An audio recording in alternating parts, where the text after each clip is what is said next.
प्रिय विद्यार्थियों नमस्कार। मैं डॉक्टर सहदेव पारिक श्री गोविंद गुरु राजकीय महाविद्यालय बांसवाड़ा से। विद्यार्थियों, आज हम सामाजिक संरचना के विषय में हमने पूर्व के वीडियो में आपको उसकी परिभाषाओं और अर्थ के विषय में चर्चा की थी। आज हम बीए प्रथम वर्ष के प्रथम प्रश्न पत्र समाजशास्त्र में सामाजिक संरचना की विशेषताओं पर चर्चा करेंगे। विद्यार्थियों, सामाजिक संरचना की विशेषताओं को लेकर के अगस्त कामटे से लेकर के और मर्टन तक ने बहुत कुछ लिखा है और अनेक प्रकार की सामाजिक संरचना की जो विशेषताएं हैं वो हमारे सामने आती हैं। और हम सामाजिक संरचना की कुछ प्रमुख विशेषताओं का आज अध्ययन करेंगे। उसका बिंदुवार विश्लेषण अलग अलग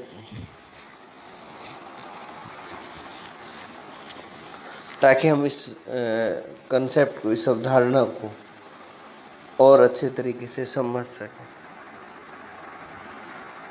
विद्यार्थियों, सामाजिक संरचना की विशेषताओं के क्रम में पहला जो विशेषता है वो है इकाइयों से निर्मित मेड ऑफ यूनिट्स।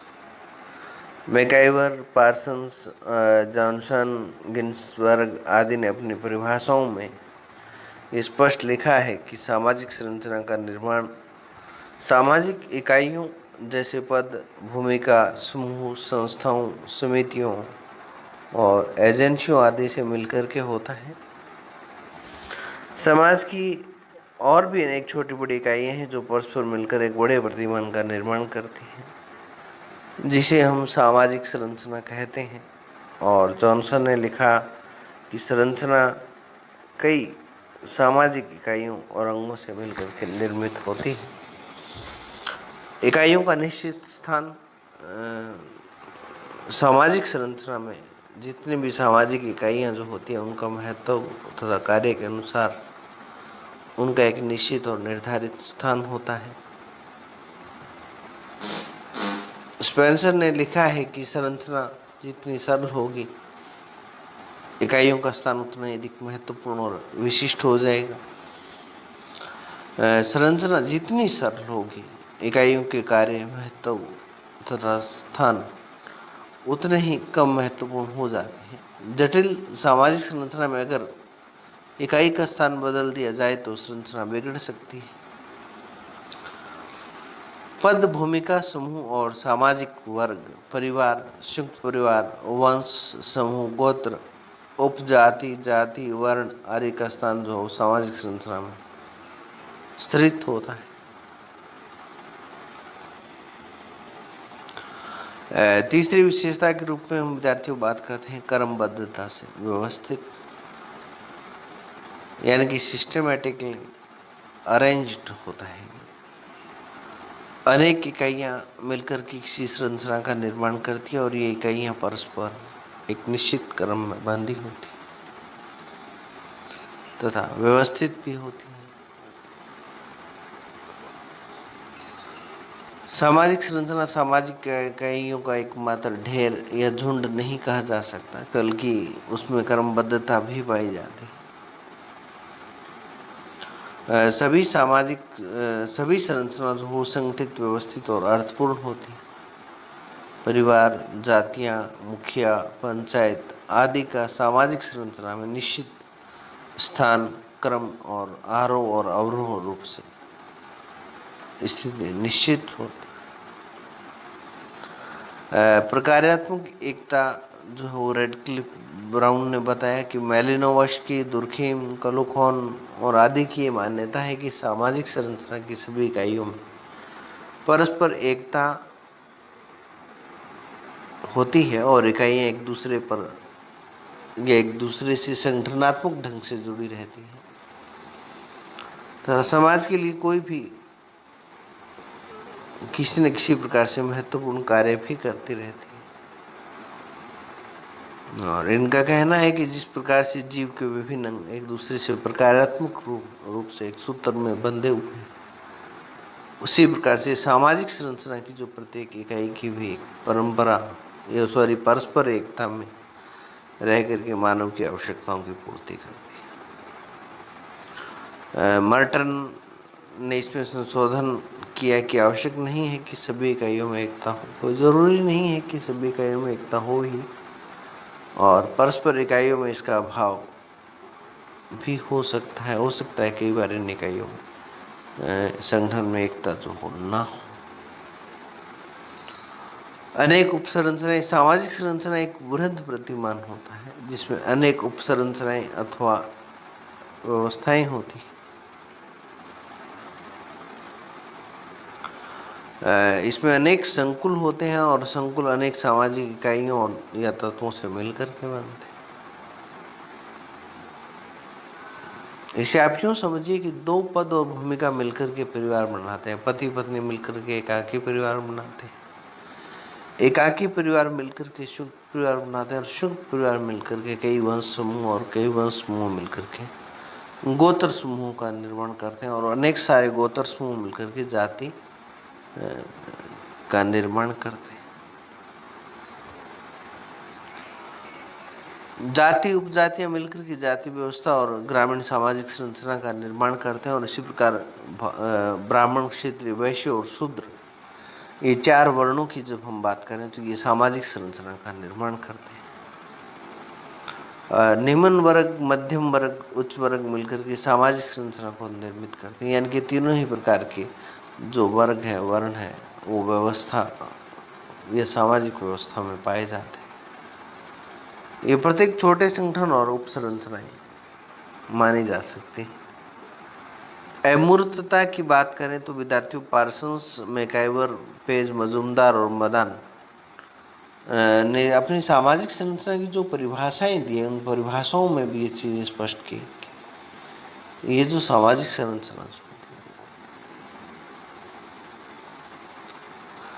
है इकाइयों से बनती है, और ये इकाइयाँ पद, भूमिकाएं, संस्थाएं, प्रतिमान, एजेंसियां आदि होती है जो कि अमूर्त प्रकृति की होती है। इसलिए इससे बनने वाली सामाजिक संरचना भी अमूर्त होती है।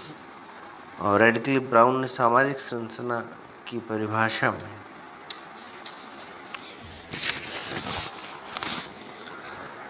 व्यक्तियों की कर्मबद्धता को भी बताया है। व्यक्ति मूर्त है, इसलिए ब्राउन ने सामाजिक संरचना को भी मूर्त होना माना है। हालांकि ब्राउन जो है वो सामाजिक मानव शास्त्री हैं, और समाजशास्त्री इसके जो मान्यताएं हैं, इनकी जो मत है वो उनसे सहमत नहीं है। परंतु समाजशास्त्रियों की मान्यता है कि सामाजिक संरचना अमूर्त और अभौतिक है, और शिथिर फिर भी गतिशील, static yet it is dynamic. MacIver और पेज ने लिखा कि समाज और सामाजिक संरचना दिखती तो स्थिर है, परंतु वह गतिशील है और परिवर्तनशील है। सामाजिक संरचना इतने धीरे धीरे परिवर्तित होती है कि इसमें सदस्यों को पता भी नहीं चलता है कि यह कब और कितना परिवर्तित हो गई। सामाजिक संरचना और उसके विभिन्न उपखंड तथा उपसंरचनाएं एवं सामाजिक इकाइयाँ स्थायी सी रहती हैं। इसमें परिवर्तन जो बहुत धीमी गति से होता है। लगता ऐसा है कि इकाइयाँ परिस्थिति, भूमिका, परिवार, विवाह, जाति, वर्ग, संस्थाएं और समितियां आदि जो सामान्यतः स्थायी और न्यून यानी कम से कम परिवर्तनशील होती हैं। इकाइयों में परस्पर एकता, स्थायित्व, संगठन, निर्भरता आदि स्थायी होने के कारण ही मिलती है, और इसमें जो परिवर्तन होता है उसका पता भी नहीं चलता है। बात करते हैं विद्यार्थियों यूनिकनेस की, विशिष्टता की। जहाँ जहाँ मानव समाज है वहाँ वहाँ सामाजिक संरचना होगी, और इस अर्थ में ये सार्वभौमिक होती है, परंतु किन्हीं दो समाजों की सामाजिक संरचना एक जैसी नहीं होती है। प्रत्येक समाज की सामाजिक संरचना का निर्माण उसके द्वारा अपेक्षित लक्ष्य और कार्यों के अनुसार किया जाता है। सभी समाजों में अपनी प्राकृतिक उपलब्धियां, आवश्यकताएं और परिस्थितियां हैं, और उनके अनुसार सामाजिक संरचना का जो निर्माण किया जाता है। इसलिए प्रत्येक समाज की परिस्थितियां, प्राकृतिक संपदा, उपलब्धियां, उद्देश्य, आवश्यकताएं विशिष्ट होती है, और उनको पूरा करने वाली सामाजिक संरचनाएं भी अपने आप में विशिष्ट होती है, स्पेशल होती है। सामाजिक संरचना जो है वो बाह्य स्वरूप का वहन कराती है, या हमें केवल बाह्य स्वरूप का परिचय देती है। Give ideas of outer form, only outer form के बारे में हमें बताती है। विभिन्न सामाजिक इकाइयां जो है मिलकर के सामाजिक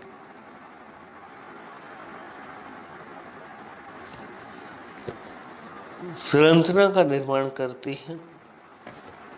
विभिन्न इकाइयों का कर्म क्या है,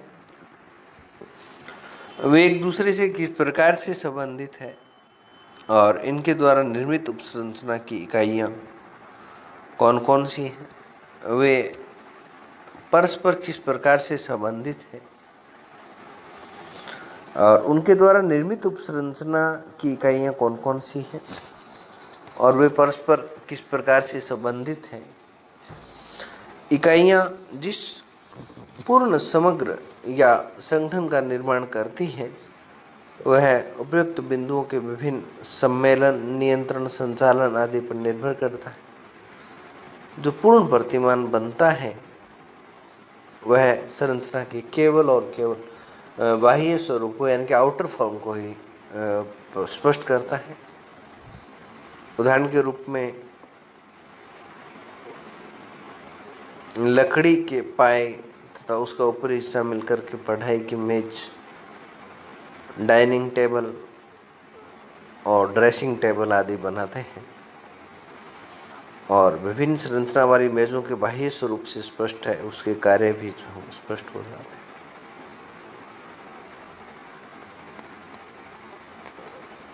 तो नेक्स्ट विद्यार्थियों इसका डिफंक्शनल एलिमेंट्स की बात करें, दुष्कार्यात्मक तत्वों की बात करें, तो मर्टन से पहले के जो समाजशास्त्री थे तथा सामाजिक मानव शास्त्रियों का ये मान्यता है कि सामाजिक प्रतिमानों में विभिन्न तत्व केवल संगठनात्मक कार्य करते हैं, विभिन्न इकाइयों में एकता होती है,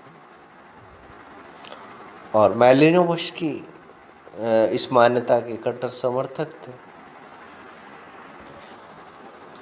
आपके शब्दों में प्रत्येक इकाई प्रत्येक स्थान में कुछ महत्वपूर्ण कार्य करती है, और मर्टन ने सर्वप्रथम इस तथ्य पर प्रकाश डाला कि सामाजिक संरचना की विभिन्न इकाइयां संस्था, प्रथा, कानून, नियम, एजेंसी आदि किसी एक समूह के लिए प्रकार्यात्मक हो सकती हैं, यानी कि महत्वपूर्ण हो सकती हैं, और दूसरे समूह के लिए दुष्कार्यात्मक हो सकती हैं। जाति प्रथा के प्रतिबंध जो हो नीची जातियों के लिए दुष्कार्यात्मक थे, और इसी प्रकार जो मार्क्स के अनुसार धर्म समाज के लिए अफीम है, ये कहकर के धर्म की आलोचना मार्क्स के द्वारा की गई थी। और जिस प्रकार से अफीम व्यक्ति को आलसी और निकम्मा बना देती है, उसी प्रकार धर्म भी लोगों को आलसी, भाग्यवादी, परमादी, अंधविश्वासी बना देता है। और हिंदू समाज में जाति प्रथा, दहेज प्रथा, बाल प्रथा, बाल विवाह प्रथा, पर्दा प्रथा, वैधव्य, विधवा विवाह निषेध, अस्पृश्यता और आदि अनेक ऐसे दुष्कार्य हैं जो धर्म के कारण ही विद्यमान है। और इस प्रकार से दुष्कार्य करने वाले सभी सामाजिक संरचनाओं में किसी न किसी रूप में तो अवश्य पाए जाते हैं। तो विद्यार्थियों, आज के वीडियो में इतना ही। ये थी हमारी सामाजिक संरचना की कुछ विशेषताएं। वैसे भी अभी क्लासें नियमित शुरू हो चुकी हैं, तो आप लोग ज़्यादा से ज़्यादा कक्षाओं में अपनी उपस्थिति दर्ज कराएं और जो प्रत्यक्ष शिक्षण कार्य है उसका लाभ उठाएंगे आप और अपनी सुरक्षा का ध्यान रखेंगे। सरकार के द्वारा, चिकित्सा विभाग के द्वारा जो गाइडलाइन जारी की गई, पहले उसकी पालना सुनिश्चित करेंगे।